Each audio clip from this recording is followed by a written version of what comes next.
Pour le grand écran, pour voir tous les films et pour rêver ensemble, on a tous une bonne raison d'aller au cinéma.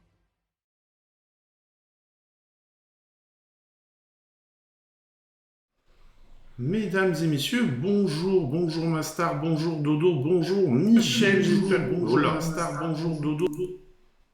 Le retour. J'espère que vous allez bien, que vous avez passé une bonne journée. Nous, on a eu un temps assez curieux. Ce matin, j'ai petit déjeuner sur ma terrasse. Il y avait 16 degrés. J'ai sorti les lunettes de soleil parce qu'il y avait un soleil extraordinaire. Et ce soir, c'est la tempête. Il pleut, il vente, il fait froid. On est tombé à 4 degrés. Tu vas voir que demain matin, je vais me lever, il va y avoir de la neige. Enfin, c'est l'hiver. C'est l'hiver, mesdames et messieurs. Il faut bien qu'il se passe. Pourquoi j'arrive pas à régler mes fenêtres comme je veux, je ne sais pas. Hop, comme ça, et on est bon. Qu'est-ce que j'avais à dire au début? Moi, je me suis allongé dans la neige ce matin, carrément. Et ben, tu vas voir que demain matin, tu vas être enrhumé. Eh ben, bravo. Et merci à Dada7998 pour le follow, le 99e follower, bientôt le 100e. Incroyable. Alors, on attaque. Non, t'étais équipé, bah j'espère bien, oui. Que t'es pas sorti dans la neige en claquette. Neige annoncée en fin de nuit chez nous. Ouais, bah je crois que c'est un peu partout. Hein. Ouais, du coup, t'as fait une bonne balade dodo ce matin. Vous avez bien profité de la neige et des paysages enneigés. Bah, moi, je vous dirais demain matin si il y a de la neige ou pas. Mais c'est possiblement annoncé pour cette nuit, donc peut-être on aura de la neige. Allez savoir. Allez, on attaque les vidéos. Ah ça par contre, ouais, c'est vrai que c'est toujours, t'as plus personne qui ose sortir de chez lui, t'as pas les voitures, t'as pas tout ça. Ça fait un bien fou. Les sorties de cette semaine, donc du 17 janvier, vu qu'on avait fait l'émission mardi, les cafés du cinéma, quand on fait les cafés du cinéma le mardi, je décale toujours les sorties de la semaine au jeudi soir. Voilà, donc on se retrouve ce soir pour ça. Dodo, il me semble, elle est du côté de la Normandie, de tête. Et on attaque avec un premier film, Pauvre créature. On est toujours sur les productions Searchlight qui étaient distribuées à l'époque par la 20th Century Fox. Et vu que ça a été racheté par Disney, c'est maintenant une distribution Disney. Et c'est fort dommage parce qu'ils ne savent pas exploiter ce type de film, malheureusement. Mais bon, il faut faire avec. On regarde la bande-annonce. I am Bella Baxter. I'm a flawed, experimenting person. I seek outings and adventures. Bella's so much to discover. You're the most beautiful woman I've ever seen. I am finding being alive fascinating. Bella. Why I keep it in my mouth if it is revolting? I must go punch that baby. We must experience everything, not just the good, but degradation. Shall we sing? Horror. Sadness. Bella! Then we can know the world. And when we know the world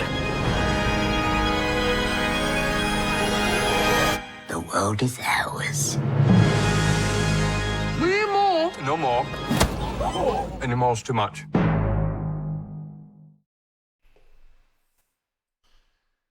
Film en partenariat avec France Inter. On a une ambiance qui est assez particulière dans ce film. Ça me fait penser un peu à Édouard au Monde d'Argent, la créature qui a été faite de toutes pièces et qui du coup découvre la vie. Alors, qu'est-ce qu'on nous dit sur ce film? Lion d'or à Venise. Donc, il y a eu le Lion d'or au dernier festival de Venise. Adaptation, Pauvre créature. adapte le roman du même nom d'Al-Sadir Gray, paru en 1992. Le réalisateur Yorgos Lanthimos désirait en faire un film depuis longtemps et a même été en contact avec l'auteur aujourd'hui décédé. Il y a d'emblée quelque chose de visuellement frappant et de dense, qu'il s'agisse des thèmes qu'il aborde, de son humour, de la complexité des personnages et de la langue. Je n'ai jamais rien lu de tel auparavant et j'ai été très impressionné. Al-Sadir Gray était peintre, il a illustré son texte qui globalement évoque la liberté d'une femme dans la société. Un tel matériau ouvrait vraiment la voie pour raconter une histoire comme celle-ci. Le fils de l'écrivain Andrew Gray déclare « Mon père et Yorgos se sont rencontrés à Glasgow et ont fait le tour de la ville en visitant les lieux associés au roman. Alors qu'il avait auparavant refusé d'autres offres d'adaptation, il a été sensible au fait que Yorgos ait pris le temps de le rencontrer personnellement. C'était le moyen de communication qu'il préférait, marcher et montrer sa ville, dans laquelle il a vécu toute sa vie. Après cette rencontre, mon père a acheté le DVD de Canine, qu'il a beaucoup apprécié, et je crois que c'est sur ce film qu'il a fondé son opinion sur les talents de Yorgos. » Un film politique et féministe. Le scénariste Tony McNamara déclare « L'histoire du film est peut-être plus pertinente aujourd'hui qu'au moment où nous avons commencé à l'écrire. L'idée du patriarcat et des jeunes femmes qui se libèrent de leurs conditions d'objet a pris une ampleur nouvelle dans la société. J'espère que cela transparaît dans le film. Je veux que le public comprenne qu'il s'agit d'un film politique et qu'il en reconnaisse les aspects féministes et sociaux. L'objectif du roman comme du film est de rendre le monde meilleur en refusant les mots que nous sommes venus à considérer comme normaux. » Mettre un coup de pied dans la fourmilière, quoi. Mélange des genres. Pour le scénariste Tony McNamara, Pauvre créature est le récit d'un passage à l'âge adulte, mais s'inscrit dans une version dystopique d'une production Merchant Ivory, avec l'idée d'un grand voyage. Si le livre est raconté puis de nombreux points de vue, l'équipe artistique a privilégié celui de Bella. McNamara et Yorgos Lanthimos souhaitaient aussi offrir une version de l'histoire de Frankenstein. Oui, moi, c'est vrai que oui, Frankenstein. Moi, j'avais pensé à Édouard aux mains d'argent, mais on est à peu près sur le même type d'histoire, inversant l'intrigue classique en faisant du monstre une femme très perspicace et de ses amants des monstres potentiels. Le producteur Ed Guinness souligne « Le scénario s'inspire de différentes mythologies et histoires, les mêlant à un cocktail incroyablement original et capiteux. » Et de 3, Pauvre créature est la troisième collaboration entre Emma Stone et le réalisateur, après La Favorite et le court-métrage muet en noir et blanc Bleat. L'actrice raconte au sujet de sa relation avec le réalisateur « Nous sommes presque à l'opposé l'un de l'autre. Il est très mesuré dans son approche alors que j'ai envie de rire, de m'amuser. Une combinaison choquante pour nous deux, mais c'est l'un des plus beaux cadeaux que j'ai reçus dans ma vie. J'ai pour lui une admiration que je ne saurais exprimer par des mots. C'est un véritable génie et cela a été un honneur de travailler avec lui. Je lui fais implicitement confiance, ce que je ne ferai avec personne d'autre. » C'est beau qu'il y ait des relations comme ça qui se créent entre un réalisateur et une actrice. L'implication d'Emma Stone. Sur le tournage de La Favorite, c'est sur le tournage de La Favorite qu'Emma Stone a découvert l'existence du livre d'Al-Sadir Gray, à la suite d'une conversation avec Yorgos Lanthimos. Imaginez un monde où votre esprit n'est pas conditionné par la manière dont vous avez grandi et dont vous avez appris à vous comporter. Elle était emballée à l'idée de porter ce récit à l'écran. Yorgos comprend, aime et raconte brillamment des histoires de femmes, je le savais grâce à notre travail commun, sans oublier que de nombreux chefs de département sont des femmes, de même que notre première réalisatrice assistante. L'actrice est aussi productrice du film. Le producteur Ed Guinness souligne « Emma a un instinct incroyable pour tout ce qui touche à la narration. En tant que productrice, elle a joué un rôle très important dans la façon dont nous avons développé l'histoire et dont nous avons envisagé de la présenter au monde. » Une satire sur les hommes. Le scénariste Tony McNamara décrit le film comme une satire brûlante sur les hommes. Pauvre créature explore vraiment la vision que les hommes ont des femmes, le regard qu'ils portent sur elles et comment ils pensent qu'elles sont là pour les servir. Nous étions très conscients des enjeux et de leur lien avec le présent.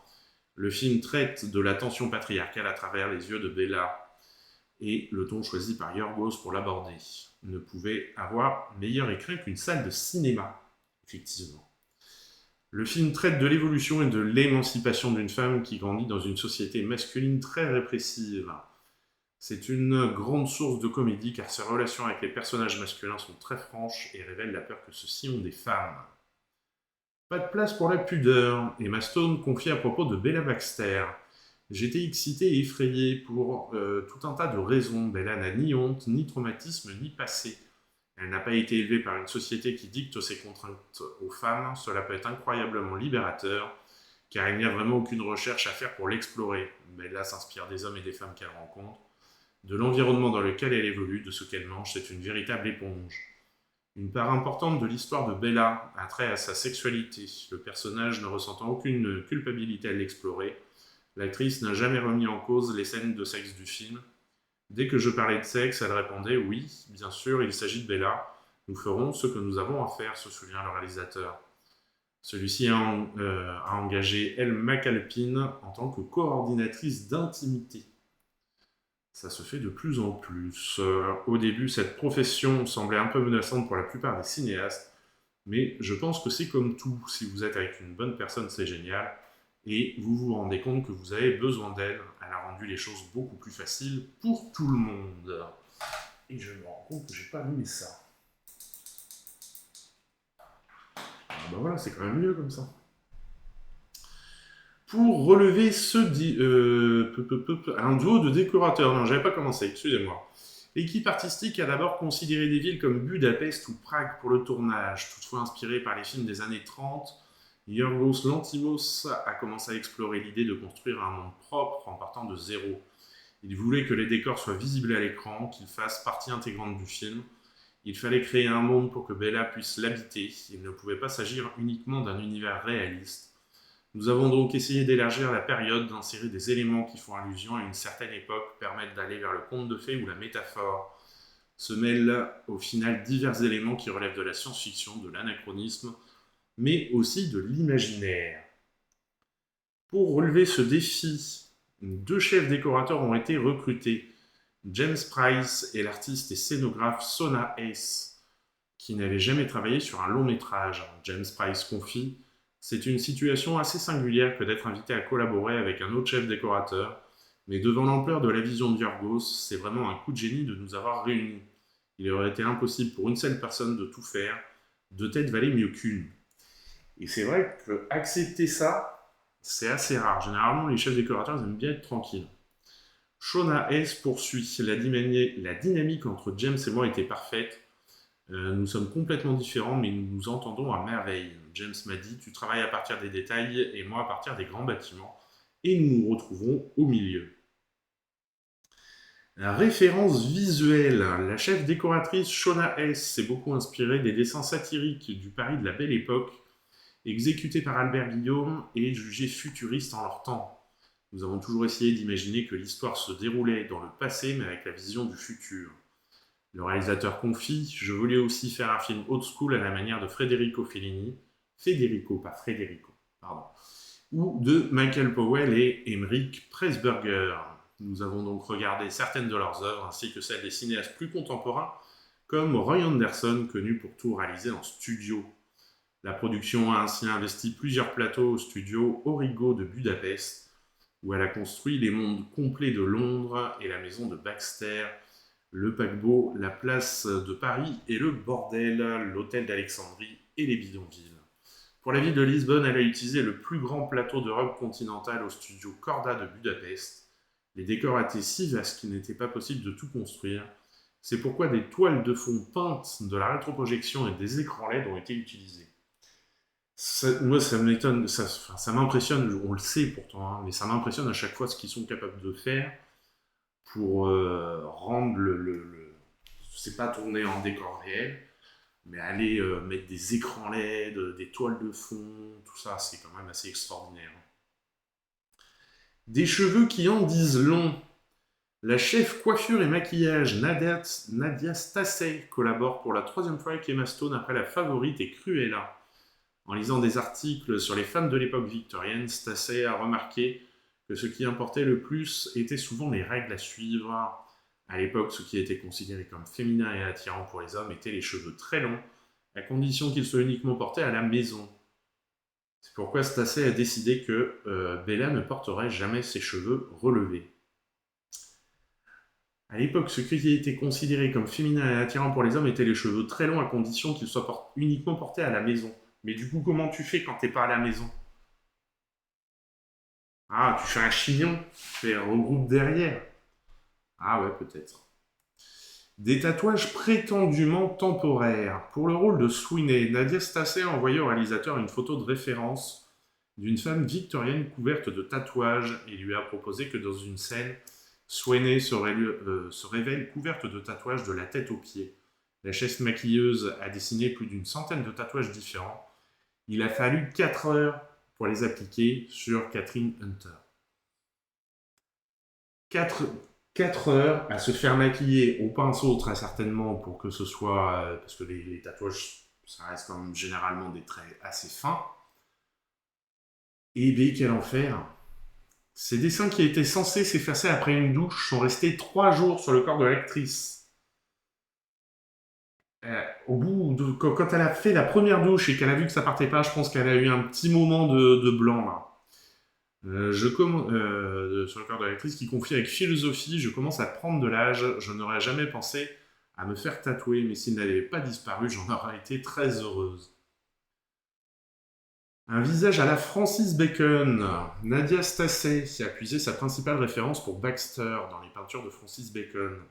Même si créer un look similaire avec des prothèses représentait un sérieux défi, cela nécessitait 6 heures de travail par jour. 4 heures de travail, 2 heures de repos pour que ça tienne, explique Willem Dafoe. Je me présentais à 3 heures du matin quand le reste de l'équipe avait rendez-vous à 7. Je m'asseyais sur une chaise, je méditais en tentant de rester immobile. Vous ne pouvez pas dormir parce que c'est assez complexe. Vous devez collaborer avec les personnes qui appliquent le maquillage et les prothèses. Malgré cette lourde contrainte, le comédien n'a pas détesté le processus. Vous ne pouvez pas vous raccrocher avec votre visage parce qu'il est effacé, vous en avez vraiment un nouveau. Tout artiste digne de ce nom vous dira que c'est une situation passionnante.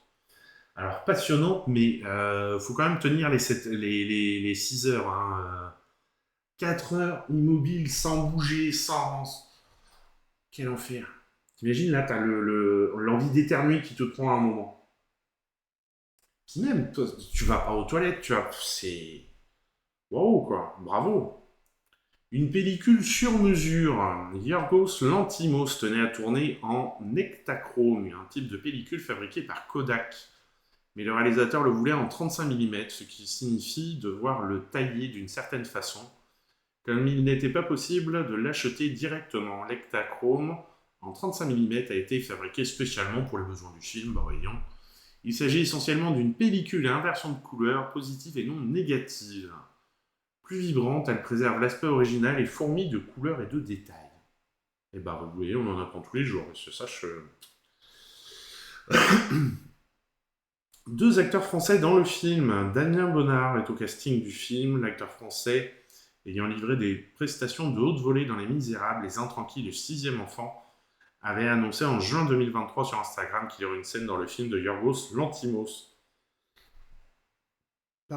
Il joue un père de famille qui a une interaction avec Emma Stone dans une séquence amusante du dernier segment qui se déroule à Paris. Ce n'est pas le seul Français présent. Pauvre créature, puisque Suzy Bemba y est également dans le même segment que Bonnard. Voilà pour ce film.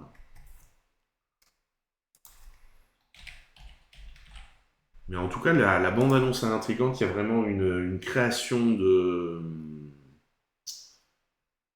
décor. Il y a une ambiance qui est assez extraordinaire. Moi, j'ai très très envie. Ça fait partie des films du début d'année que j'ai très envie de découvrir, mais je suis un peu embêté de savoir quand je vais le passer, parce qu'il est relativement long. Il fait pas loin de... Il fait entre 2h15 et 2h30.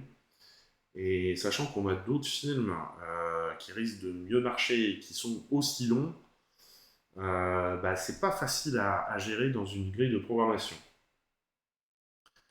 Allez, on passe au film suivant qui a été présenté au festival de Locarno 2023 et qui a été récompensé du Léopard de la meilleure actrice.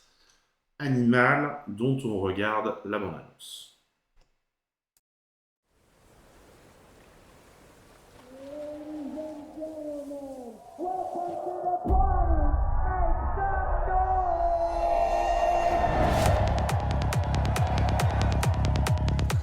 We are expecting all of you on this beautiful hotel. Animateurs, animateurs από εδώ. Εδώ πιο παλιά, φυκάλια. Από πάνω χαμόγελα. Πετάμε και το μαλλί. So check out the brothers and sisters. You order, I dance. They're about to put your senses to the utmost limit. You order, I dance. Tell us what do you want, and I'll dance. Jukebox, jukebox. I'm a jukebox.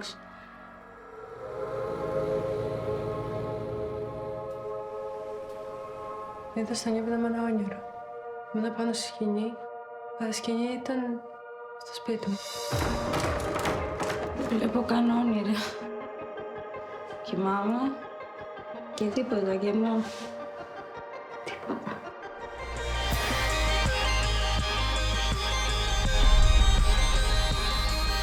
Are we ready to sing together?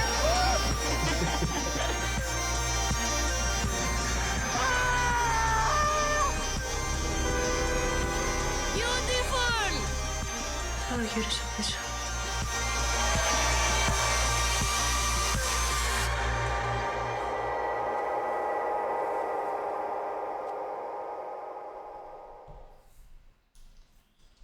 Voilà pour cette bande-annonce. Alors je vais quand même vous lire le synopsis du film parce que je suis pas sûr qu'on comprenne vraiment très bien de quoi ça cause cette affaire. Synopsis. Sous le soleil brûlant d'une île grecque, les animateurs d'un hôtel all-inclusive mené par la charismatique Kalia se préparent pour la saison. Décors en carton-pâte, costumes pailletés et spectacles de danse envahissent la scène. À mesure que l'été avance, la pression augmente, les nuits s'enchaînent et les démons de Kalia se réveillent. Lorsque les projecteurs s'allument, the show must go on, mais cela a-t-il toujours un sens pour elle? Voilà, et à moins qu'ils en aient mis aujourd'hui, on n'a pas plus d'infos sur le film. Donc, on passe au film suivant. Comme un prince, avec Ahmed Silla et Julia Piaton, dont on regarde la bande-annonce. On est très attendu sur ces Jeux Olympiques, les gars. J'attends de vous un comportement irréprochable. Oh les gars! Le mec, il a porté plainte, on fait quoi maintenant? Moi, j'ai rien fait, moi. C'est pas moi qui ai fait, c'est mon pote qui a fait, c'est lui qui avait le fusil. La gosse, je vous jure, je l'ai pas touché. De quoi vous me parlez, la gosse? La gosse. Mais moi, c'est bagarre, moi. Ouais, c'est bagarre. Les tiges, c'est pas les vacances. Suleiman, il va être avec nous pendant quelques mois, là, au jardin. Il a joué au con et il a perdu. Voilà. Bah nous on n'a rien fait, on est là gros. Si vous vous approchez de la boxe, de près, de loin, c'est la prison. Sérieuse-toi. Garde ta jambe gauche devant, t'auras plus de stabilité. Ton boulot, c'est que tu vas dans les écuries, tu nettoies tout le crottin partout, tu fais ça bien, nickel. Putain, sérieux? T'as pas peur des chevaux, toi?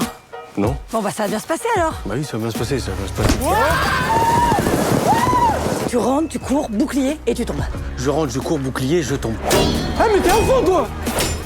Voilà ce que je te propose, moi. Je t'entraîne à la boxe, tu deviens une grande championne, hein. Je veux 10 000 euros. Je pensais plus à 15 euros, moi. Ok. Mélissa, c'est une jeune fille qui est fragile. C'est notre boulot de savoir ce qui est bon pour les enfants. Là, calmez-vous, arrête. Tu sais, c'est la première fois que quelqu'un s'occupe de moi comme ça. Ah ok, en fait, tu te sers la petite, quoi. Depuis le début, tu me parles des combats qui vont changer ma vie. Arrête-toi là, putain, j'ai fait la route toute seule. Mélissa, t'as un vrai talent. Laisse personne te faire croire que tu peux pas devenir qui tu veux dans la vie.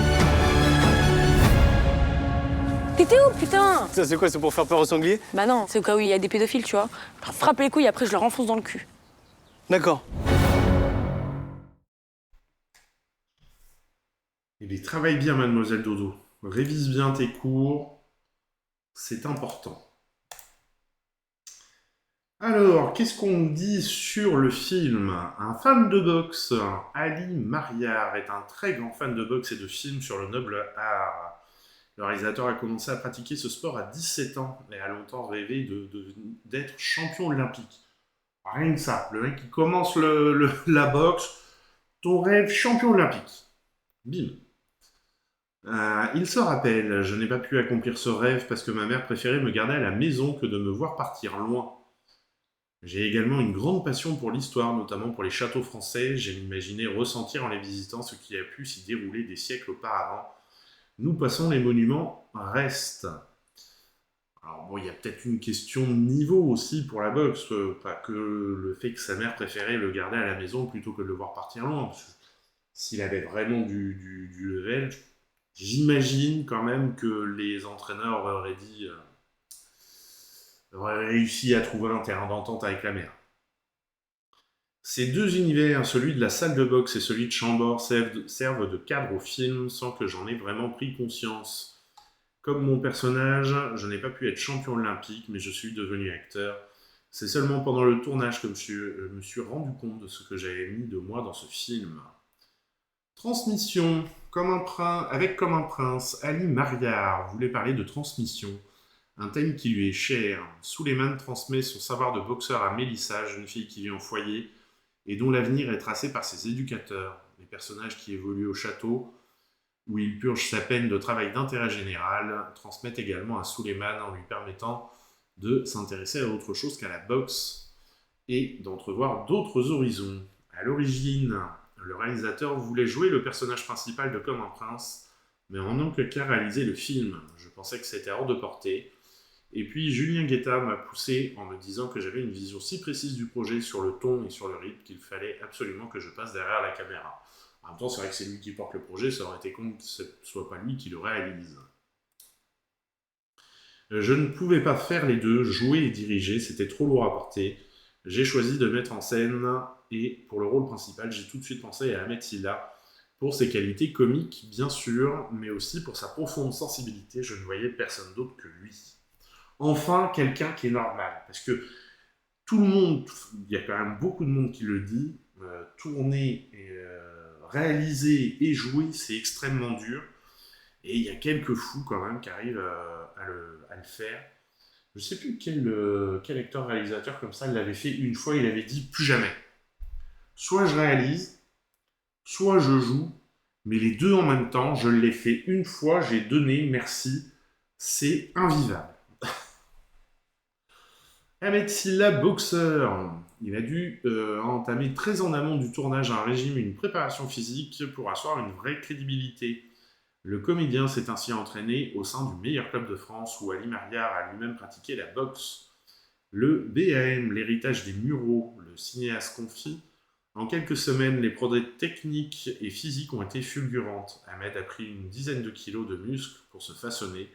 Cette stature carrée du boxeur de haut niveau. Concernant la psychologie du personnage, je lui ai juste dit de faire confiance à l'univers du film. Je ne voulais pas de sketch ou de numéro comique, mais qu'il avance avec le scénario et surtout qu'il soit beaucoup à l'écoute pour défendre ce personnage ayant tout perdu et qui cherche une solution pour s'en sortir. Entraînement pour Mallory Vanek. Mallory Vanek n'a pratiquement pas été doublée pour cette nombreuse scène de boxe. L'actrice s'est elle aussi beaucoup entraînée en amont dans le même club pour se familiariser à la chorégraphie des combats. Elle a pris des coups parfois sans jamais se plaindre. Les gamines qui boxent contre elle à l'écran sont toutes des championnes du monde, dans leur catégorie d'âge quand même. Ah oui, quand même. Ils n'y ont pas donné de facilité. Julia Piaton, une évidence. Ali Mariar a joué avec Julia Piaton dans la série Family Business. Je sais à quel point elle est une actrice extraordinaire, qui maîtrise avec finesse le drame et la comédie. Pour moi, ça ne pouvait être qu'elle. Elle est totalement crédible dans ce rôle. On imagine parfaitement qu'elle puisse diriger les spectacles du château.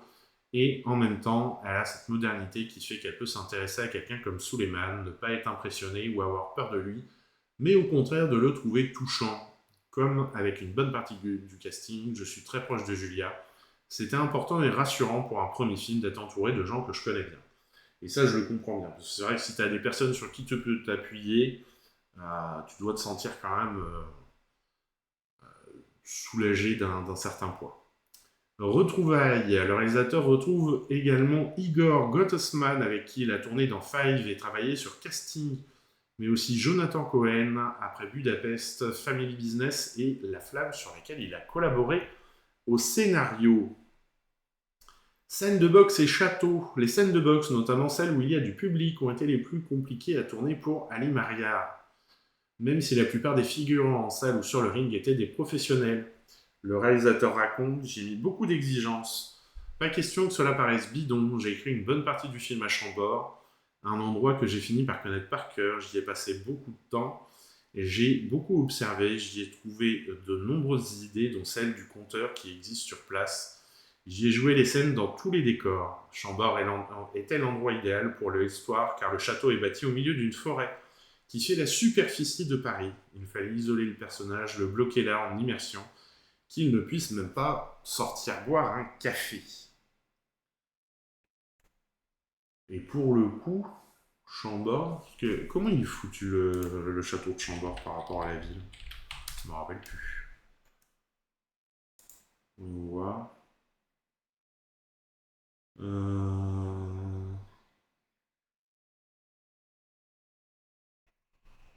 Oui, alors château peut-être. Alors le château de Chambord. Si je vous mets pas la scène, vous n'allez pas voir grand-chose. Le château de Chambord, il est là. Ah ouais, c'est vrai qu'il n'y a pas grand-chose autour. Hein. Ouais, il y a deux, trois petites choses qui se sont implantées, mais c'est vrai que les villes autour sont quand même lointaines. Donc c'est vrai que le côté se retrouver enfermé dans une prison, bon, c'est quand même une prison de luxe, hein, on va pas se mentir. Mais en tout cas, un film, oui, qui plus léger que les précédents, mais qui donne envie quand même. Allez, film suivant, pour moi c'est un de mes coups de cœur de la semaine, La Tête Froide, dont on regarde la bande-annonce. Come al solito? Sì. C'est toi qui vends les clubs? Ouais, Combien? 150. J'ai plus d'électricité ni d'eau. Del Peretta, vous me devez 1500 € depuis des mois pour votre remplacement. Je peux te prêter un peu d'argent si tu veux. Non, c'est gentil. Tu fais déjà beaucoup. Je crois que t'es mal placé pour me faire la morale, maman.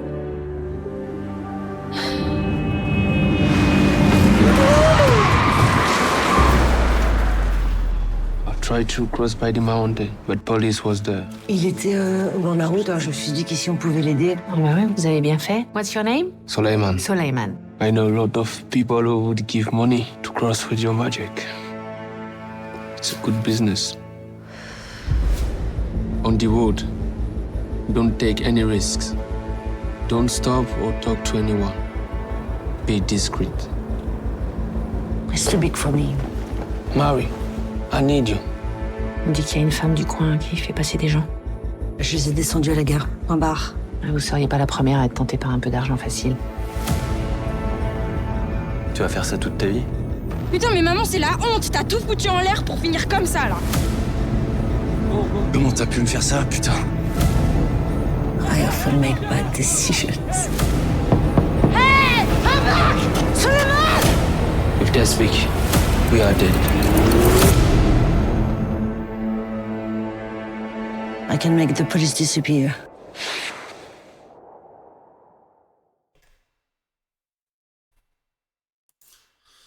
C'est pas vraiment qu'a fait disparaître la police, hein. C'est que vu que son compagnon est policier, il lui dit où faut passer. Alors, qu'est-ce qu'on dit sur ce film? Une image et deux rencontres. Le film est né d'une image dans l'esprit de Stéphane Marchetti, celle d'une femme dans la montagne enneigée. Le réalisateur a ensuite nourri les personnages de Marie et Suleiman par deux rencontres. La première, celle d'un adolescent en porte de la Chapelle, qui lui a raconté comment un vieux monsieur lui a demandé 60 € pour lui faire traverser la frontière à Vintimille et rejoindre la France. L'autre à Calais avec un Afghan établi en France. Il m'a ouvert une multitude de portes car il travaillait à la distribution de nourriture dans la jungle et connaissait tout le monde. Il était surtout passeur, il avait des dettes et devait les rembourser. Il me semblait y avoir les deux faces d'une même thématique autour de ces gens qui s'improvisent passeurs. Ça m'a donné envie de creuser cette dramaturgie autour des personnages qui prennent le risque de faire passer la frontière à des migrants pour de l'argent. Suleiman, durant son voyage, a été victime des passeurs avant de le devenir à son tour pour rejoindre plus rapidement sa petite sœur. Il est entre les deux mondes. Ce glissement m'intéressait pour faire naître entre Suleiman et Marie une vraie relation. J'ai écrit une première version de ce script dans le cadre de l'atelier scénario de la Fémis où les grandes lignes du récit étaient posées, mais à l'époque, le personnage de Marie était très dur, peut-être trop. Avec Laurette, on l'a affiné pour lui donner plus de nuances, tout en conservant son caractère rugueux. Passage à la fiction. Stéphane Marchetti a réalisé un documentaire sur un sujet centré sur les migrants, quels sont les enfants de la jungle. Il explique pourquoi il a voulu faire un film de fiction. À Calais, j'ai vécu une des expériences les plus difficiles de ma vie. Je me souviens notamment d'un petit Afghan qui errait seul, son père étant parvenu à passer en Angleterre et pas lui. Face à cela, on se sent démuni, on a honte. Mon outil à moi, c'est la caméra. Alors j'ai filmé pour témoigner de cette réalité-là, de ces images. Ces images m'ont longtemps hanté.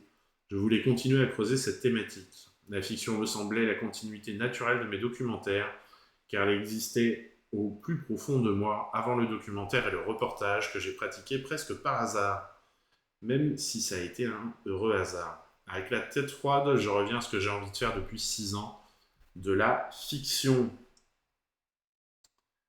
Direction Briançon. Stéphane Marchetti voulait s'éloigner de Calais, du décor de la jungle et du littoral. Le cinéaste n'avait pas envie de refaire en fiction la même chose qu'il avait faite en documentaire. On peut se comprendre d'avoir envie d'un peu de nouveauté. Il souhaitait aussi continuer à ancrer son projet dans le réel. Nous avons tourné à Briançon, qui est une zone de passage des migrants très fréquentée depuis plus d'un siècle et encore plus depuis une dizaine d'années, avec les différentes crises migratoires. La ville et ses alentours, l'école, les routes de montagne forment un ensemble que je trouvais intéressant tant au niveau du climat que de la géographie. La plupart des décors sont assez fantomatiques avec peu de traces humaines. Ces grands espaces ont un côté interlope dans lequel on peut imaginer beaucoup de choses. C'est aussi avec ça en tête que nous avons choisi d'installer Marie dans ce camping un peu perdu, posé au milieu de l'immensité des montagnes. On se demande qui peut vivre ici. Ce sont souvent des personnes échouées qui ont connu des accidents de la vie comme Marie. Elle se retrouve dans ce mobil-home qui appartenait à sa mère et dont rien à l'intérieur n'a changé depuis des décennies. Avec ma chef décoratrice Charlotte de Cadeville, nous voulions qu'il reflète l'état intérieur de Marie, sa fragilité au cœur d'une nature oppressante. Ce mobil-home raconte son état de précarité, mais il représente aussi un refuge pour elle et va également devenir un pour Soleiman. Choix de mise en scène. Stéphane Marchetti a opté pour une caméra très proche des acteurs pour ressentir leur colère, leur peur ou le froid qui gifle leur visage. Il précise « J'ai toujours en tête la phrase du photographe Robert Capa. Si vos photos ne sont pas assez bonnes, c'est que vous n'êtes pas assez près. » L'idée était donc d'être très près d'eux, dans des endroits souvent clos, comme une voiture, un mobil-home, qui procure un sentiment oppressant, une tension interne permanente. Et ça, c'est bien réussi pour le coup. Par contraste, dans la deuxième moitié du film, le film s'ouvre sur la montagne qui devient plus présente. Les grands espaces dans lesquels les personnages apparaissent minuscules comme perdus, donnant la sensation d'infini. La nature nous remet souvent à notre place. Qui pour Marie ? Et le fait aussi qu'il se retrouve dans cette nature comme ça pose... Philosophiquement, ça pose aussi par rapport à la société, quelle place on a dans la société. Quand ils sont prêts comme ça, on a l'impression qu'il n'y a que eux au monde. Et là, tout d'un coup, j'en étais où ? Qui pour Marie ? Florence Loirecaille s'est imposée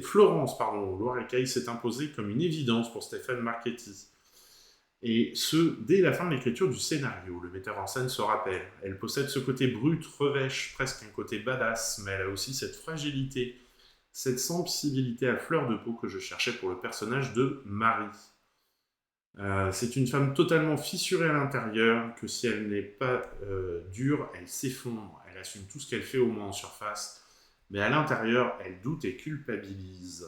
Florence n'est pas une comédienne très instinctive, très animale, et elle a vraiment apporté toute cette complexité et ces nuances au personnage. Je sais qu'elle appréhendait énormément ce tournage.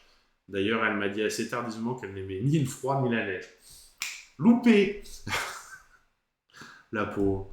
Côté photographie, Stéphane Marchetti et le directeur de la photographie, Sébastien Gopfer, ont essayé de trouver une ligne de crête pour ancrer le film dans une réalité sans qu'il soit prisonnier du sujet. Le cinéaste voulait qu'il possède une identité formelle affirmée.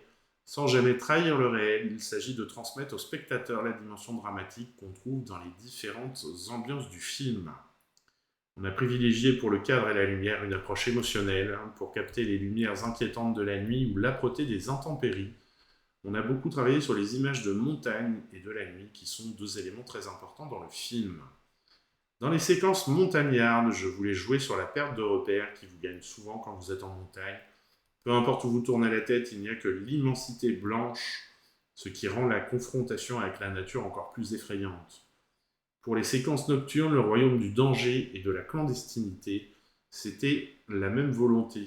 Le camping et les routes sont souvent fantomatiques, avec quelques lumières au loin, des phares de voiture ou des réverbères. Ces quelques points lumineux amènent de l'intensité et un peu d'étrangeté. Et c'est plutôt réussi, parce que vraiment, moi j'ai trouvé le film magnifique. Il aborde des sujets de société qui sont graves et dont il est important de parler. La migration, la précarité, et vraiment tout est... Sans tomber vraiment dans un truc trop dramatique. Vraiment très, très bon moment à passer. Allez, un petit film pour enfants. Krisha et le maître de la forêt, un film tout en stop motion. Une stop motion hyper bien faite avec des expressions sur les poupées qui sont assez impressionnantes. On regarde la bande-annonce.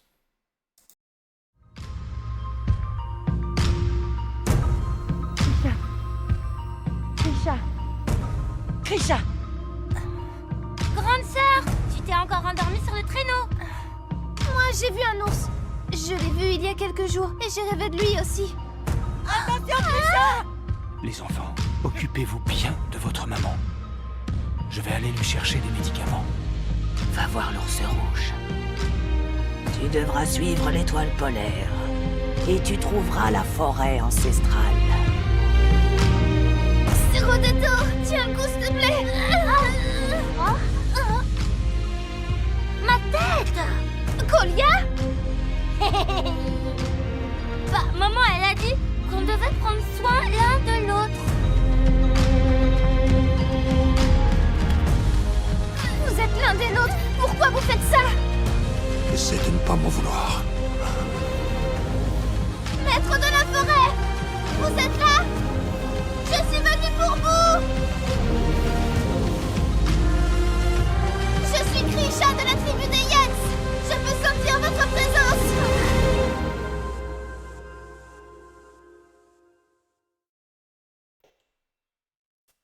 Je serais assez curieux d'ailleurs de voir les poupées. Parce qu'on voit sur l'affiche là, le visage est découpé en plusieurs morceaux.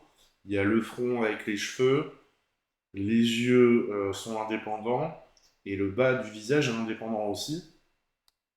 Ce qui doit permettre pour les émotions de pouvoir changer juste la partie basse comme ça, et changer assez rapidement. Je serais vraiment curieux de savoir comment sont fabriquées ces photos. Alors, qu'est-ce qu'on dit sur le film? Une date dans le cinéma d'animation coréen, parce qu'effectivement c'est un film coréen.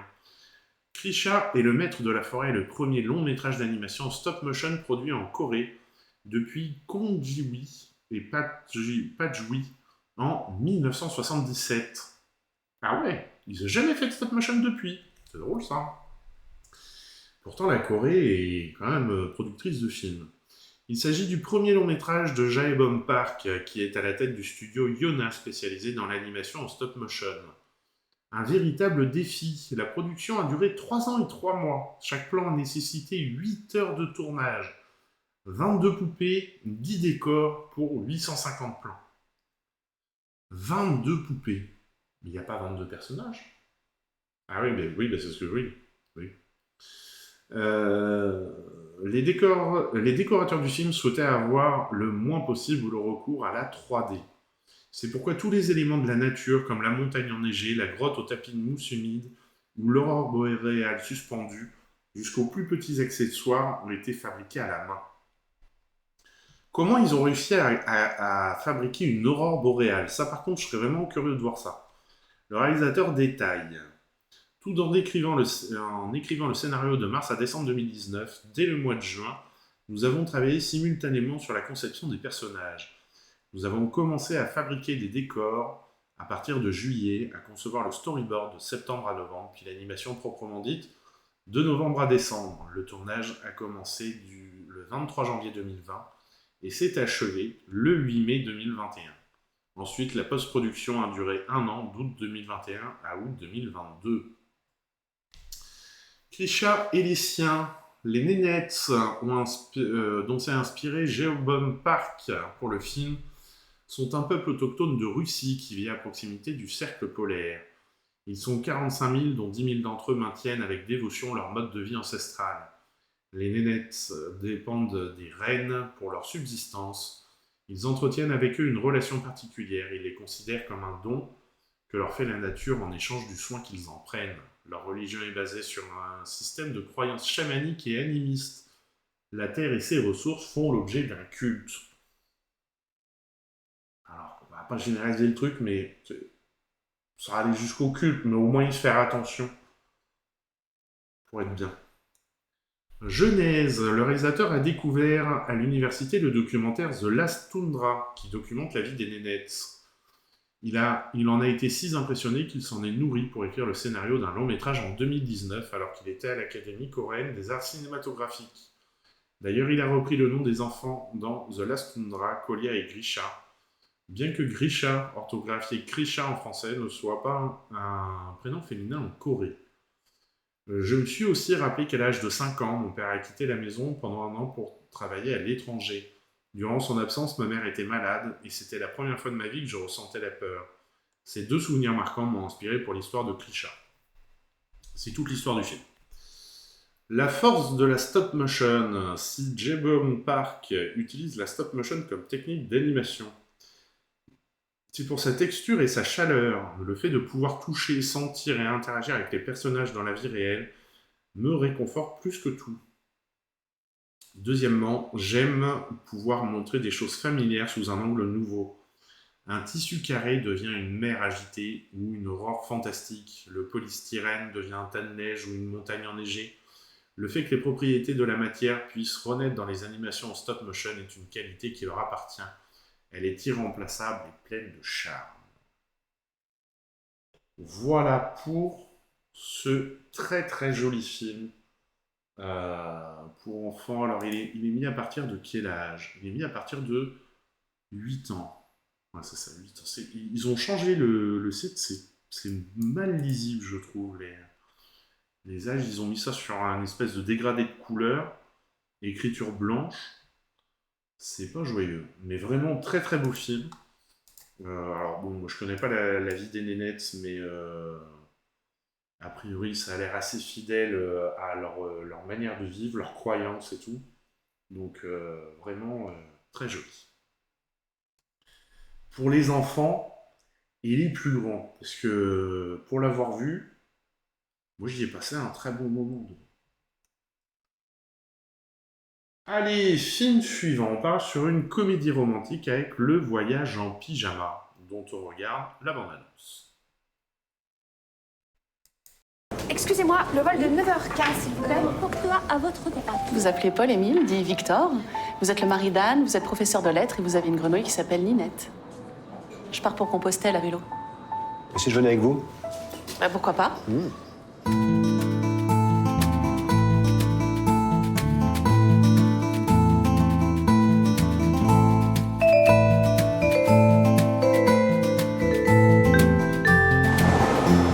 On s'est pas déjà vu? Je crois pas, non. En tout cas, je m'appelle Antonella. Et moi, Victor. Enchantée. Enchanté. J'ai connu une Allemande qui vous ressemblait étrangement. Vous l'aimiez? Beaucoup, oui. Et elle, je crois qu'elle m'aimait un peu trop. On n'aime jamais trop. Merde de rate, fichis, des plans, panier. Allez, à Jacques Test. Jeunesse. Il faut se laisser porter comme un bouchon à la surface de la rivière. C'est un peu ce que je fais en ce moment.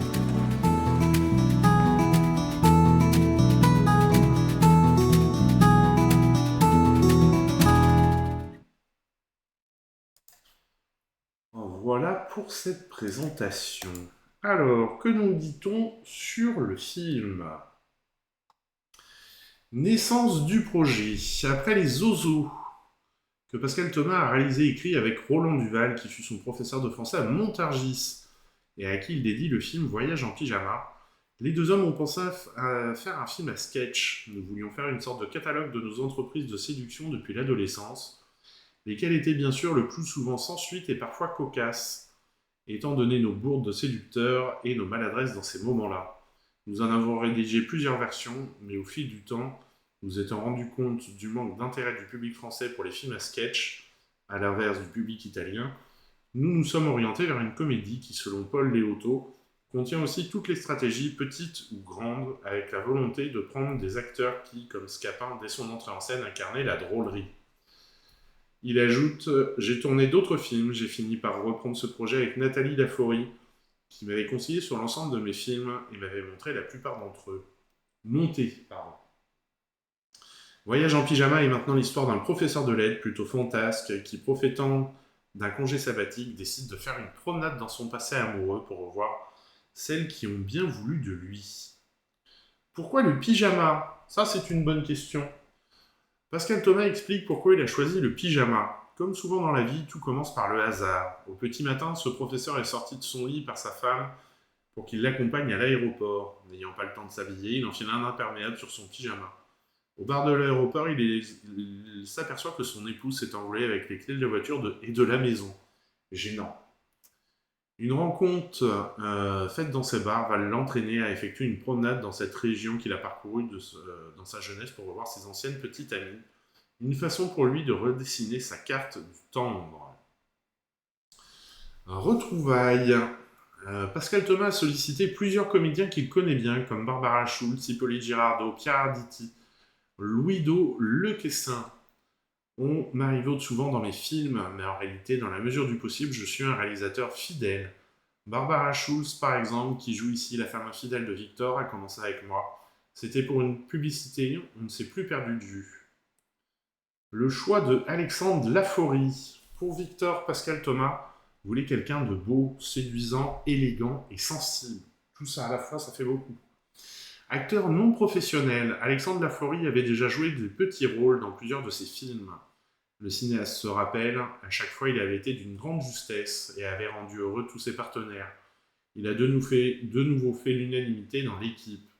De plus, Alexandre possède quelque chose qui est en train de disparaître dramatiquement au cinéma chez les acteurs, un très beau timbre de voix et un phrasé que tout le monde peut comprendre, même lorsqu'il parle à voix basse. La campagne de France. Pascal Thomas adore la campagne française pour son calme, sa beauté, ses chemins de traverse. Le réalisateur l'a célébré et filmé dès ses débuts, ce qui l'a démarqué du cinéma parisien. Il précise, presque toutes mes comédies ont été tournées dans le Poitou où je suis né.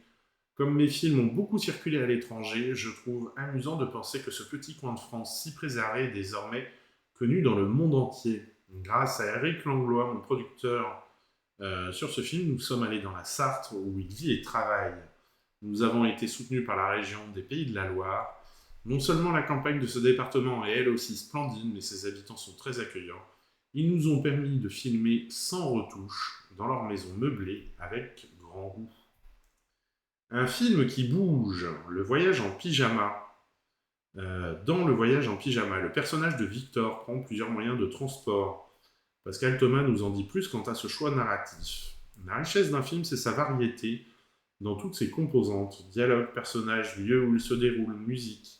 Dans un scénario, ce qui compte avant tout pour moi, c'est d'éviter la monotonie, de créer des contrastes. J'ai toujours à l'esprit cette phrase « L'ennui naquit un jour de l'uniformité ». Oh, c'est joli ça. L'ennui naquit un jour de l'uniformité, pardon. C'est chouette. Et puis cet adage « Ne pas s'ennuyer, ne pas ennuyer ». Quand je fais mes distributions, je veille toujours à ce que les comédiens ne se ressemblent pas, et pas seulement par le visage et le comportement. Je n'aime pas les films, là mais en lurk. Bonjour monsieur Calouzarium, merci pour ton lurk. Je n'aime pas les films dans lesquels le phrasé et les timbres de voix des personnages semblent sortis du même moule. car quand ils sont hors cadre, on ne sait plus qui est qui ni qui parle. Ne pas pouvoir identifier immédiatement quelqu'un qui n'est plus à l'écran est exaspérant. Pour en revenir à Voyage, si Victor n'avait roulé qu'à bicyclette, les spectateurs se seraient peut-être lassés et il aurait pris beaucoup plus de temps à faire son voyage.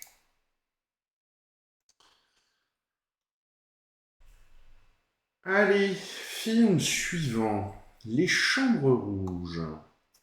Film interdit aux moins de 12 ans. Donc on rappelle que si vous arrivez au guichet du cinéma et que les caissiers ont un doute sur votre âge, ils sont en droit de vous demander un justificatif d'âge. Et que si vous ne le fournissez pas, le cinéma est en droit de vous refuser l'entrée. Et c'est même conseillé puisque un film peut être marquant, choquant. Donc faut pas jouer avec ça. Et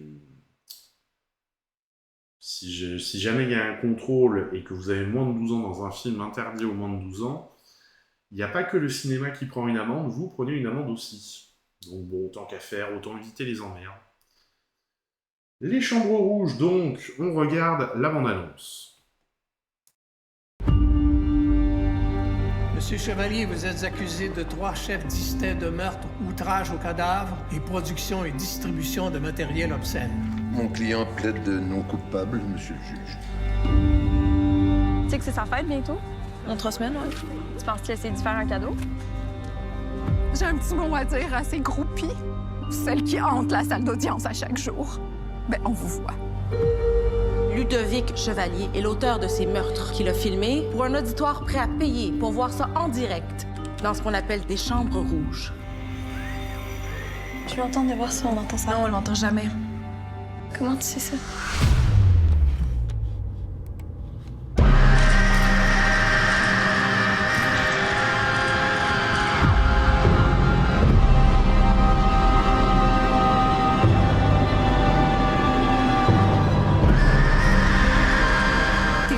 Une mannequin full célèbre ou genre une joueuse de poker full riche? Il y a pas tant de chance au poker. Moi, c'est mon trip, là, les voir toutes perdre. T'es evil. Ah, c'est ça le jeu. Le shoot est annulé. Je sais que ton brand est edgy, mais là, ça a vraiment dépassé les bornes. Vous étiez pas au procès, vous savez pas de quoi vous parlez, vous savez rien. Mais est-ce que vous avez vu les images tirées des vidéos de meurtre? Fais-moi confiance. Faut pas que tu les vois, OK? C'est tout. Tu sais, Kéliane, il y a une affaire que je comprends pas. Pourquoi t'es là, toi?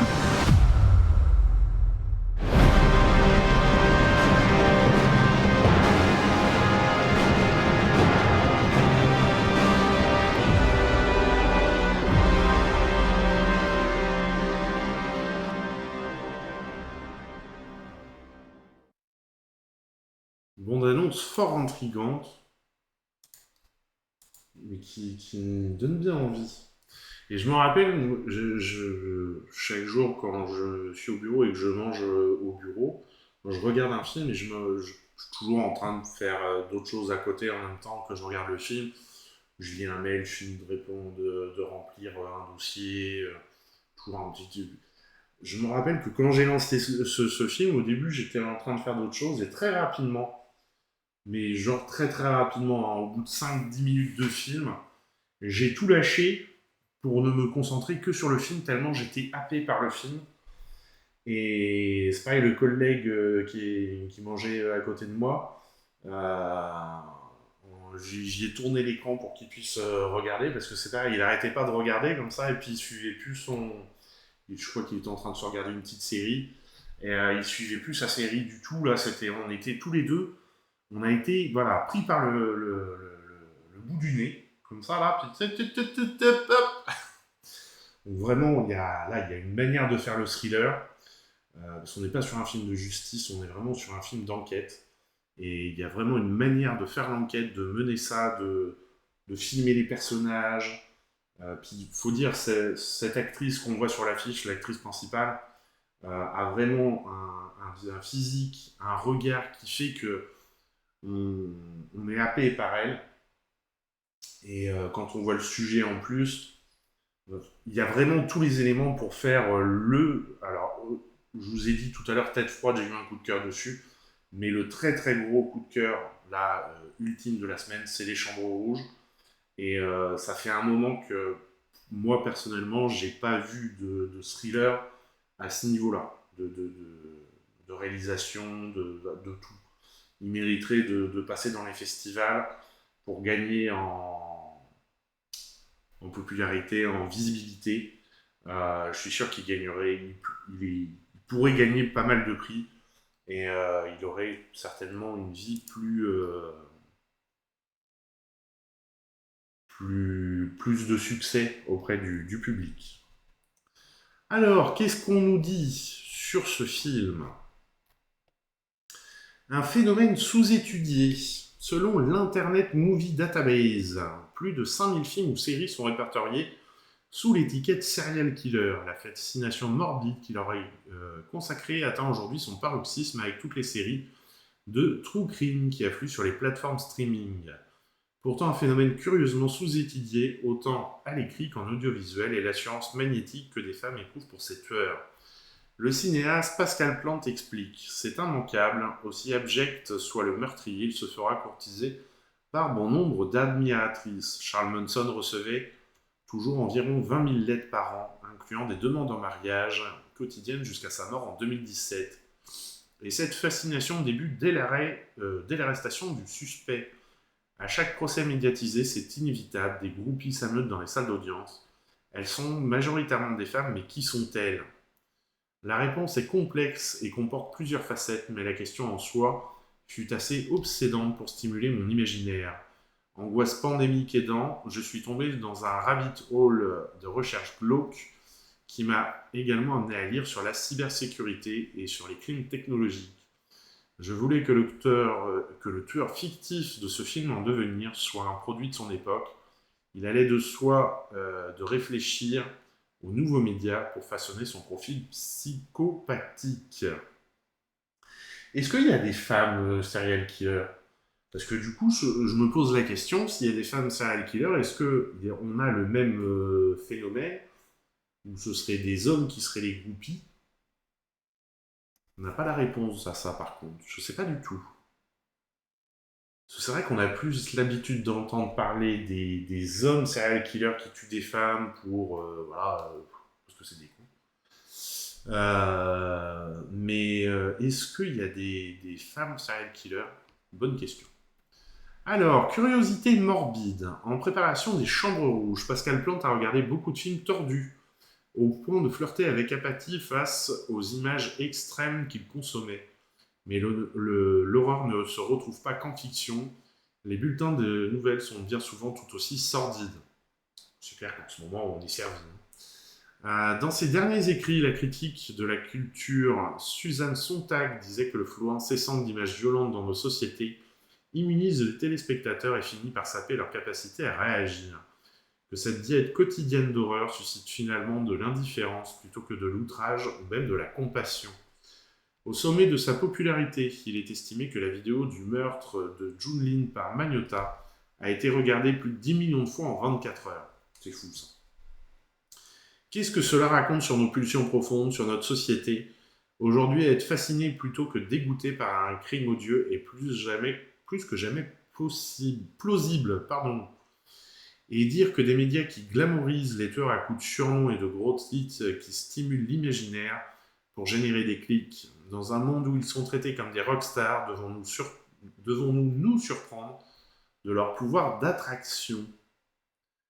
Un contrepoint. Avec Les Chambres Rouges, Pascal Plante a voulu offrir un contrepoint singulier au thriller du genre, en renversant le point de vue au féminin, tout en s'inscrivant au cœur d'enjeux éthiques contemporains liés à notre hygiène de consommation technologique.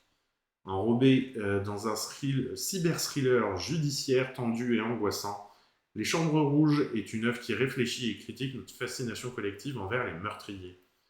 Un anti-film de tueur en série, en quelque sorte. Écarter le tueur. Excusez-moi, que je bois rien. Les Chambres Rouges prend le pari d'écarter le tueur au maximum pour épouser le point de vue de Kellyanne, une jeune femme énigmatique aux motivations polymorphes. Pascal Plante développe. Sans vouloir trop cantonner ma protagoniste dans un diagnostic psychiatrique, Kelly-Anne penche néanmoins vers le côté sociopathique du spectre, vers l'hybristophilie, la paraphilie de quelqu'un qui est stimulé par des crimes atroces. Une sorte de Bonnie dans Bonnie and Clyde, mais Kelly-Anne est bien plus complète que cette étiquette, surtout qu'elle n'est volontairement jamais expliquée par des éléments de son passé, et ce, afin de la faire exister au présent, en dialogue avec son environnement, sans simplifier ses agissements par psychanalyse. Et puis on veut à tout prix, on peut tout à fait faire rentrer, plouf plouf, et puis on peut tout à fait tenter de la cerner sous un angle métaphorique, une vengeresse spectrale peut-être. Dans tous les cas, le rapport entre le spectateur et Kelly-Anne n'est pas fondé sur un principe d'identification mais bien de fascination. Ce qui est en adéquation avec la psyché de Kelly-Anne, elle-même fascinée par un tueur et par ses victimes. Et effectivement, il y a de la fascination dans ce qu'on ressent pour le personnage. Et la manière de jouer de l'actrice y est pour beaucoup. Mouvement de caméra, le langage cinématographique des Chambres Rouges épouse la subjectivité trouble de Kelly-Anne, dont l'état psychologique évolue et se dégrade au fil du récit. Pascal Plante explique. Initialement, Kelly-Anne est méthodique et analytique, l'esthétique est analogue à son côté cartésien, des plans flottants méticuleusement chorégraphiés couplés à des plans statiques en longue focale et des zooms calculés. Son modus vivendi solitaire gravite autour de la lumière bleutée des écrans, dont le contenu souvent filmé en gros plan fait partie intégrante de l'histoire. Cependant, lorsque Kelly-Anne connaît des élans d'humanité avec Clémentine, la caméra s'assouplit au rythme de leur amitié naissante et l'invite dans le cadre à l'épaule avec un plus grand angle afin d'insuffler un peu de spontanéité aux images. Et enfin, lorsque la paranoïa de Kelly-Anne s'intensifie, la caméra se colle à elle de façon intrusive et prend des accents plus nerveux, déroutants, voire oppressants. Ici, les repères réalistes s'effritent, laissant ainsi une place plus marquée à l'expressionnisme visuel et sonore, au film expérience. Et au terme de cette plongée au plus sombre de la nature humaine, de ce film de fantômes et ou de sorcières à peine déguisées, je ne peux que souhaiter que les Chambres Rouges vous collent à la peau, qu'ils vous surprennent et qu'ils vous hantent. Bon, pas aller jusqu'à hanter. Mais la surprise, moi, je l'ai bien vécue. Et il reste. Parce qu'on ne quitte pas un film comme ça. Voilà, c'est pas le film est fini, on passe à d'autres choses. Continuer à se poser des questions, après, on va se dire, mais attends, mais elle a vraiment fait ça, mais quand c'est qu'elle a fait ça? Donc, vraiment, très très beau film, très réussi. Mais voilà, il laisse pas indifférent. Alors, il n'y a pas de violence montrée à l'écran. C'est pas un film d'horreur, c'est vraiment un film, un thriller. Donc, serial killeuse, le meurtre en série au féminin. Ok. Portrait de femme terrifiante de Virginia Henna. Eh ben, merci beaucoup pour l'information. Mais du coup, faudra que je regarde ça. Et je sais pas si dans les procès, du coup, il y a des groupies masculins qui viennent à ces procès-là. Je vais essayer de regarder ça. Serial killeuse, le meurtre en série au féminin. Ok. Je me le note dans un coin de ma tête. Allez, film suivant. Stella, une vie allemande, dont on regarde la bande-annonce. Du musst doch bereuen, bitte. Du kannst doch mit dieser Schuld nicht einfach so weiterleben. 1, 2, 1, 2, 3, 4. Bin eh bald weg. Kriegen wir anderes Pfiff. Und wenn ich dich in meinen Koffer stopfe, hm? Dein Vater ist im Knast. Dafür kannst du die Todesstrafe kriegen. Weil wir Juden sind. Ja, damit kann man auch alles entschuldigen. Frau Kübel, seit gestern gilt die 13. Verordnung zum Reichsbürgergesetz. Das heißt, bei Juden können wir sofort und ohne jedes weitere Verfahren vollstrecken. Wenn sie dich ohne Stern erwischen, dann stecken sie dich sofort ins Lager. Ich aus wie eine Jüdin. Ich kann euch auch solche Ausweise besorgen. Da könnt ihr euch frei bewegen. Hast du das Geld dabei? ist leider teurer geworden. Ich brauche 2000 mehr. So sind die Zeiten. Geh mit oder geh unter. Gestapo, mitkommen. Das Hugh schützen? Nein. Ach, ist nicht gut, sein eigenes Volk zu verraten. Der Mundfunk stammt mal wieder über. Angeblich läuft eine blonde Frau über den Kudamm und verrät die Hunden. Bist du morgen so mit 93 Gänge oder ich setz dich auf den Zug? Du hast sie abgewiesen! Wir machen hier doch genau das, was du machst. Und ich will nicht nach Hause. Ich bin doch noch so jung. Was hast du denn gemacht?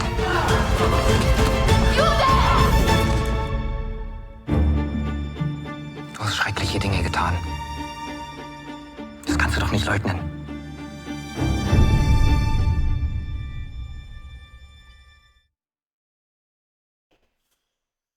Effectivement, j'ai dit à Marido de le mettre en avant si elle l'a. Terrible histoire tirée de la réalité, effectivement, film tiré d'un fait réel.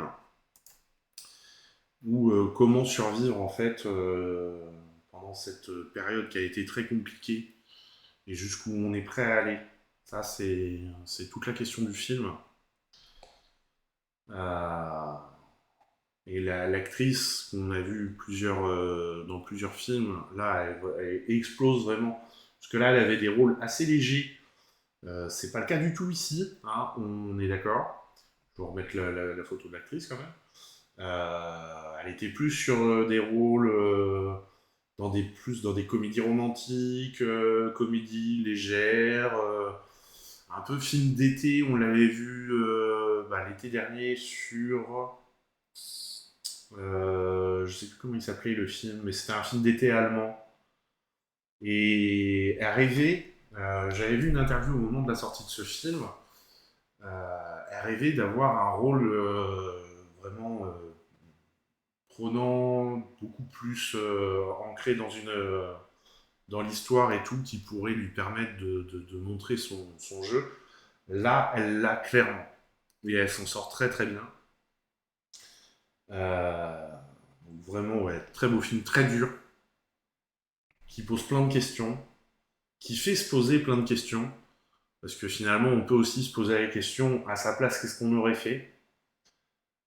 Et ça, malheureusement, on peut pas y répondre, puisqu'on ne peut pas se retrouver dans cette situation, enfin, pas dans l'état actuel des choses, mais vraiment un film qui, c'est pareil, qui laisse pas, insensible. Alors, qu'est-ce qu'on nous dit sur le film ? Juive et collabo, Stella, une vie allemande, retrace la vie de Stella Goldschlag, une juive allemande qui collabora avec le régime nazi pour la traque des juifs cachés à Berlin. Surnommée Le Grappin, on estime qu'elle a provoqué par ses dénonciations la mort d'entre 600 et 3000 juifs. Alors par contre, je suis désolé pour la comparaison, mais j'avais l'impression d'un résumé d'une manif entre la CGT et les forces de l'ordre. Quand même, bon, il m'aurait dit entre 2000 et 3000 juifs, mais entre 600 et 3000, ça fait quand même un sacré écart. En 1945, elle est arrêtée et condamnée à 10 ans de détention dans les camps soviétiques. Sa peine purgée, de retour à Berlin-Ouest, elle est de nouveau condamnée à 10 ans d'emprisonnement, peine qui n'est pas appliquée au titre des années de détention déjà effectuées. Après plusieurs tentatives, Stella Goldschlag se suicide à l'âge de 72 ans. Victime et bourreau, Kilian Ridoff revient sur ce qui l'a attiré dans ce projet. J'ai été fasciné par Stella dès l'instant où j'ai découvert son histoire. Bien sûr, je m'interroge sur l'origine de cette fascination, peut-être parce qu'elle semble être un personnage très moderne qui aspire non seulement à survivre, mais aussi à s'épanouir et à prospérer. Elle est à la fois coupable et victime, il n'est pas facile de la juger. Plus d'une fois, je me suis surpris à penser que j'aurais pu agir comme elle.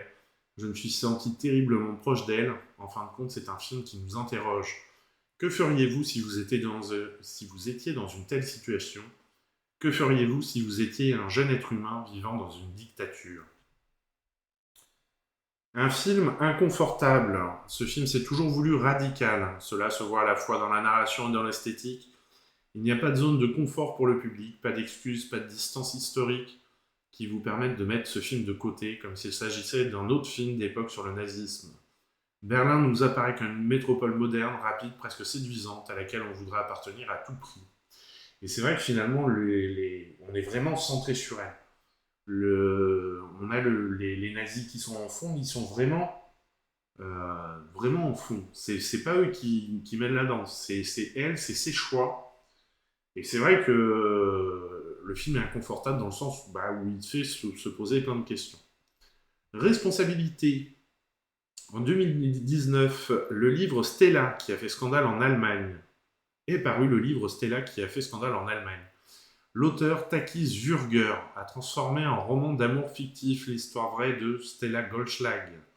De nombreuses voix se sont élevées contre la manière dont l'ouvrage faisait d'un sujet aussi ambivalent et tragique un sujet de divertissement.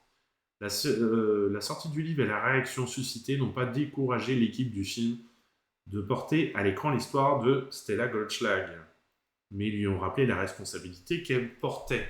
À l'hiver 2019, après 2 ans et demi de développement, le scénario était dans une impasse. L'histoire était racontée du point de vue d'une meilleure amie fictive, rendant le récit irréel.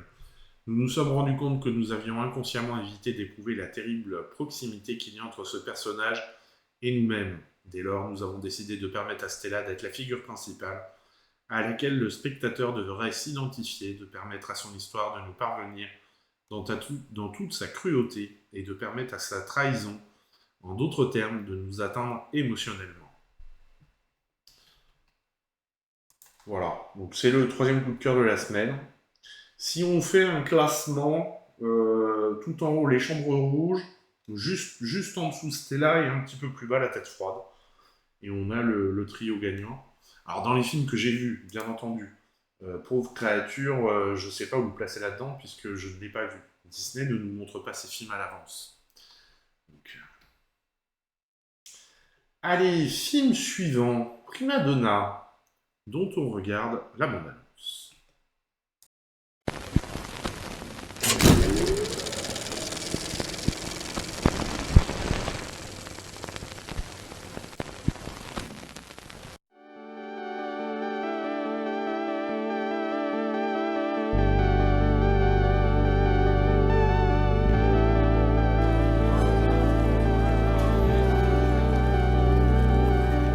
Già parlare con chi sei?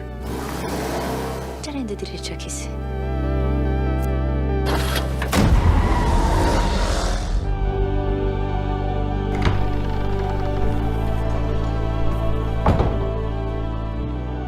Le fuitine ci sono sempre state, ma non si chiama in causa la legge.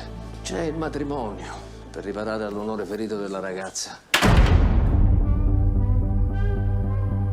Stai facendo una cosa giusta. Aspetta, da questa parte, ne qua. Sono capace di tutti. Ti ho lasciato un ciuccio. A mare un ciuccio. Che mi dà? Non ce lo sempre io. Basta, mamma. È mortificante. Quando tu racconti la tua storia, non è più mortificante. Io sono orgoglioso di te. Via, lo devi fare per te. Guarda che le cose non si muovono. Invece le cose si muovono. Sei pronta? Tu sei pronto?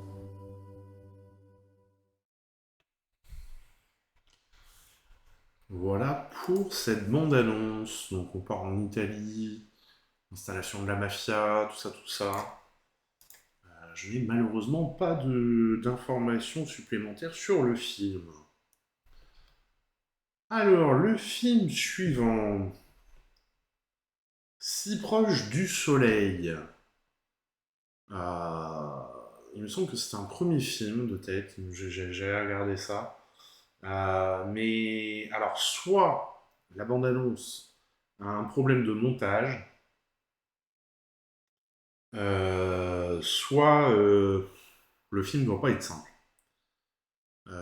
Pas simple dans le genre mal foutu, mal réalisé. Pour moi, il y a un problème de réalisation sur ce film. Je vous laisse juger, je vous lance la bande-annonce.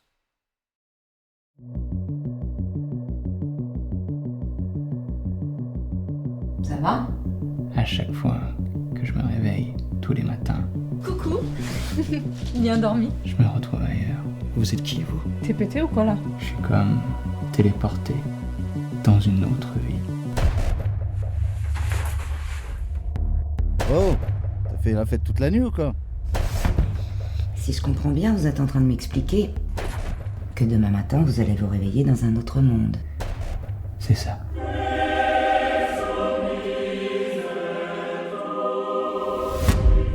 Y a aucun espoir.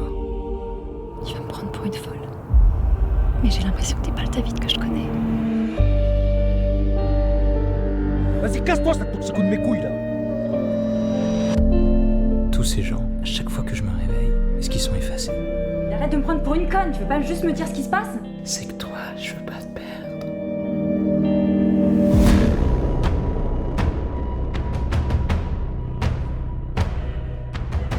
Je veux sortir d'ici.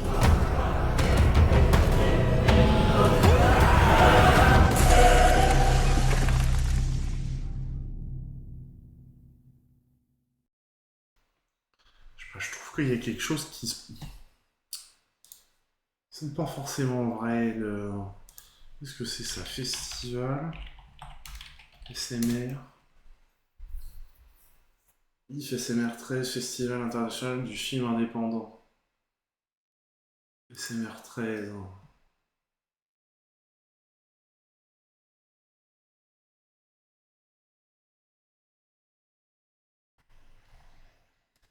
Ouais.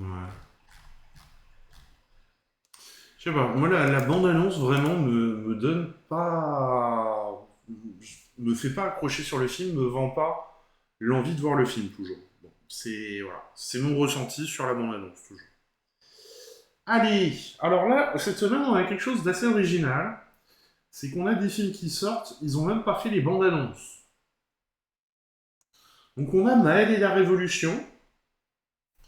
Remarque, je pourrais vous lire les synopsis. Comme ça, au moins, vous savez de quoi ça cause. Maël et la Révolution. Film de Céline Q. Rien ne prédisposait Maël, 17 ans, à s'engager dans les luttes environnementales. Élève en lycée agricole, il nourrit une conscience politique, critique et curieuse, à la croisée des mondes, à la manière d'un roman d'apprentissage. Le film regarde Maël semer des légumes et des idées, grandir et devenir au gré des soubresauts de l'adolescence un citoyen à part entière. Voilà pour Maël et la Révolution. Ensuite, on a Retour à la Terre, dont on n'a pas de bande-annonce non plus. Documentaire d'Alexandra Riguet, 1h10, à l'heure où le monde bascule, de jeunes agricultrices anticipent les grands changements de notre société. Amandine Dupuis, Cécile Domergue, Justine Vigne, Amélie Astouri sont agricultrices et viticultrices. Elles font partie de la jeunesse qui a décidé que l'on peut changer notre manière de vivre sur cette planète. C'est un acte courageux dans un espace agricole où le nombre d'exploitations a été divisé par 4. En dépit des alertes et des aléas climatiques, du mal-être du monde agricole, elles ont décidé de revenir sur les terres de leurs parents.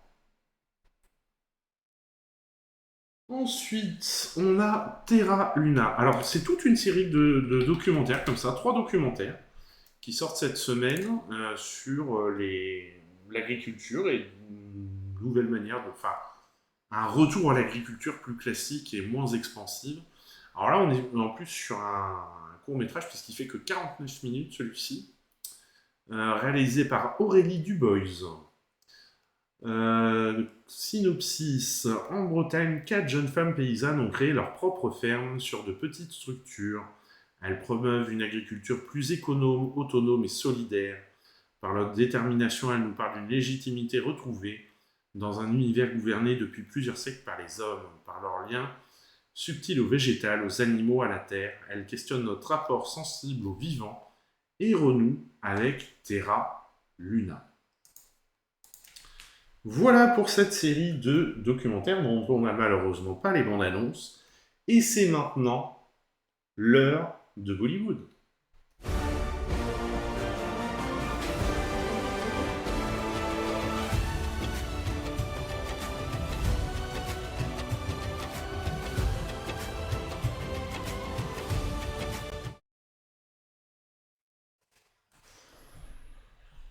Ah bah ça n'a pas changé l'affiche, dites donc. Voilà. Alors cette semaine, on n'en a qu'un. On en a eu beaucoup la semaine dernière aussi, hein, mais là on n'en a qu'un. Abraham Osler. Alors dans l'idée du bingo de Dodo, j'ai discuté avec le Troubs, un autre streamer qui utilise une extension Twitch. Donc il faudra que je regarde ça pour voir comment ça marche. A priori, ça a l'air assez chiant à paramétrer. Mais ça pourrait être marrant quand on lance le Bollywood d'avoir la grille de bingo qui apparaît à l'écran. Donc il faut que je prenne le temps de me pencher sur ça. Alors, là, on active les sous-titres. C'est bien la version hindi. C'est parti pour la bande-annonce. എവിടെയാണ് കറങ്ങി നടക്കുന്നത്? നിനക്ക് എനിക്കൊരു സ്ഥലം തന്നിട്ടില്ലേ? അവിടെ ഇരുന്നാ പോരെ? പറയിപ്പിക്കണ്ട എന്നെ കൊണ്ടൊന്നും. എന്തിനാണ് സാറേ ഇവനൊക്കെ ഇങ്ങനെ കാശ് ചെലവാക്കി ഫുഡ് വാങ്ങി കൊടുക്കുന്നത്?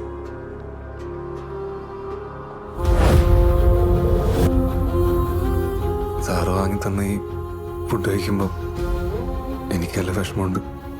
പക്ഷെ sir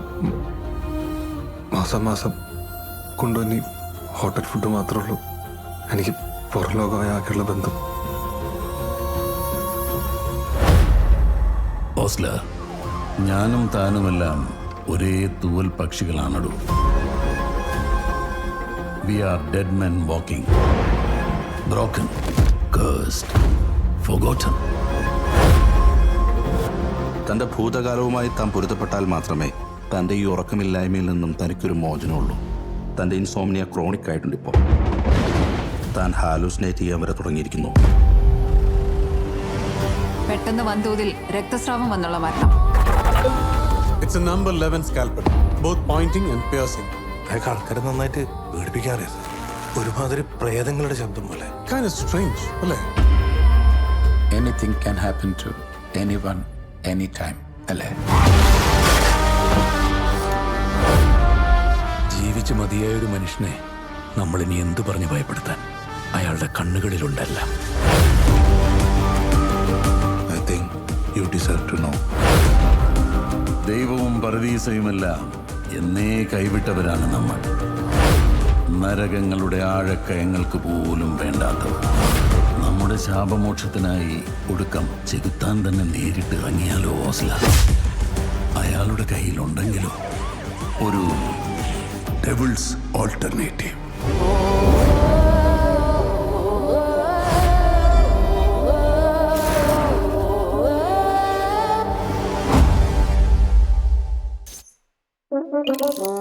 Ouais, comme tu dis, on n'est pas vraiment sur un Bollywood. On est sur un film policier. On n'a pas les codes du Bollywood classique. Hein. Alors, de quoi ça cause? L'histoire tourne autour de la vie personnelle et professionnelle du policier Abraham Osler, un officier de Trishur, qui se voit contraint de prendre en charge une affaire de meurtre en série, déclenchant ainsi une chasse mystérieuse. Voilà. Et c'est vrai que ouais, c'est pas vraiment bon. On n'est pas vraiment sur ce qu'on attend de Bollywood. Bien, mesdames et messieurs, nous arrivons à la fin de cette émission.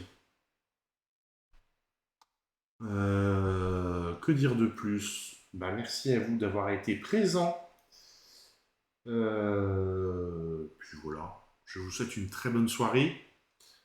Pas de raid, j'ai personne à raid là, donc pas de raid. Je vous dis à bientôt. Et n'oubliez pas d'être curieux et d'aller au cinéma, de vous ouvrir au monde, de lire, de prendre la culture. Je sais pas où je vais là. Mais enfin, ouvrez-vous au monde, soyez curieux et découvrez plein de choses. Ciao!